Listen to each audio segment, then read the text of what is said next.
सावित्री व्रत सुहागिन महिलाएं अपने पति की लंबी आयु के लिए रखती हैं। इस व्रत को सावित्री ने सत्यवान के लिए किया था। भगवान श्री कृष्ण ने राजा युधिष्ठिर को इस व्रत की कथा सुनाई थी, जो इस प्रकार है। प्राचीन काल में मद्र देश में एक बड़ा पराक्रमी, सत्यवादी, क्षमाशील राजा रहता था। इसका नाम अश्वपति था। उसकी कोई संतान नहीं थी, इसलिए उसने अपनी पत्नी के साथ सावित्री की आराधना की। कुछ समय बाद व्रत के प्रभाव से ब्रह्मा जी की पल्ली सावित्री ने प्रसन्न होकर राजा को वर दिया कि तुम्हें एक कन्या उत्पन्न होगी। कुछ दिनों बाद राजा के घर में एक कन्या ने जन्म लिया। उस कन्या का नाम सावित्री रखा गया। धीरे धीरे वह विवाह के योग्य हो गई। सावित्री ने भी भृगु के उपदेश से सावित्री व्रत किया। एक दिन वह पिता के पास गई और प्रणाम करके बैठ गई। पिता ने सावित्री को विवाह योग्य जानकर अमात्यों से उसके विवाह के लिए कोई योग्य वर ढूंढने के लिए कहा।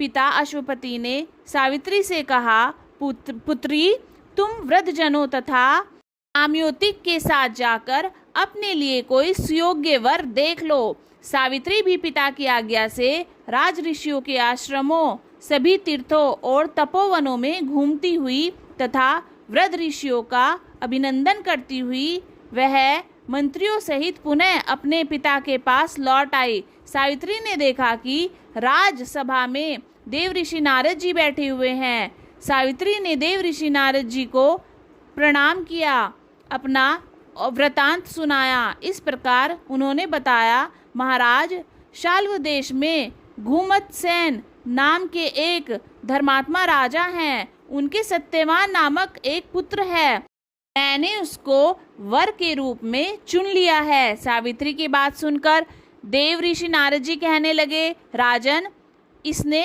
बाल्य स्वभाव में उचित फैसला नहीं लिया।